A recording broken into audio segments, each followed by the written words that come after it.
તળાજા નગરમાંથી પસાર થતી તળાજી નદીમાં ગટરના પાણી વહેતા વિડીયો ફોટા સાથે અવારનવાર સમાચારો પ્રસિદ્ધ થાય છે। તેમ છતાં શા માટે આ નદીને દૂષિત કરવામાં કોને શું લાભ છે એ સમજાતું નથી। આ બાબતે ઓફિસમાં ફરિયાદ કરો એટલે તેવું સાંભળવા મળે છે કે ભાઈ સૌને આ પાણી દેખાય છે। શોભાવડ અને દીનદયાલ નગર વિસ્તારનું તમામ પાણી નદીમાં આવે છે એ દેખાતું નથી તેવું સાંભળવા મળે છે। શું આ નદીમાં ગટરનું પાણી ખુલ્લું મૂકવું ગુનો નથી? હમણાં આવી જ ભૂલ કોઈ નગરજનો કરે તો પાલિકા માથે છાણા થાપે અને કંઈક જાતની ધમકીઓ મળે, પરંતુ જ્યારે નગરપાલિકાના અધિકારી કે પદાધિકારીઓને આ ગટરનું પાણી નદીમાં જાય એ દેખાતું નથી।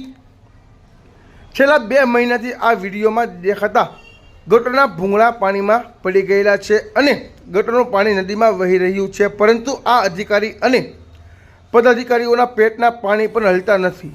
શા માટે? એવું તે કયું પરિબળ કામ કરતું હશે એ સમજાતું નથી અને ક્યાં સુધી આવા દ્રશ્યો નિહાળતા રહેવા એ જોવાનું રહ્યું। ટૂંક સમયમાં એક પાલિકાના નિવૃત્ત કર્મચારી આ ગટર મામલે ખુલ્લા આવે તો નવાઈ નહીં તેવું પણ એક તળાજામાં સોશિયલ મીડિયા ગ્રુપથી જાણવા મળ્યું અને એવું પણ સંભળાઈ રહ્યું છે કે હવે આ પાણી બંધ નહીં થાય તો કોર્ટમાં જાહેર હિતની અરજી પણ થવાની શક્યતા ન કરી શકાય નહીં।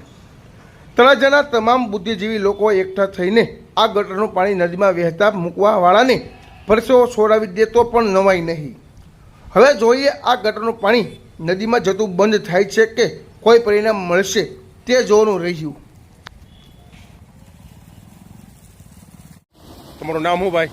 બારિયા મહાવીરભાઈ દેવરાજભાઈ। આ શું તકલીફ છે ભાઈ તમારે અહીંયા? અમારે ડેલી અહીંયા હાલવાની કોઈ અમારી સોસાયટીને તકલીફ છે અને ડેલી આવું ગટરનું પાણી અહીંયા આવ્યા કરે છે અને આ બધું નામ નદી નાળા આ ગટરનું પાણી છે કે પાણી છે પીવાનું? ગટરનું પાણી છે। ગટરનું પાણી છે? ગટરનું પાણી છે। કેટલા સમયથી છે આમ નામ? આ લગભગ 2.5 મહિના જેવું છું। બરાબર, ઓલો પાણી આવ્યું એમાં નીકળી ગયા છે? એમાં નીકળી ગયું ત્યારનું આમ નામ છે, કોઈને કાંઈ પડી નથી, કોઈ આવ્યું નથી કઈ? કોઈ નથી આવતું કોઈ। એવું છે?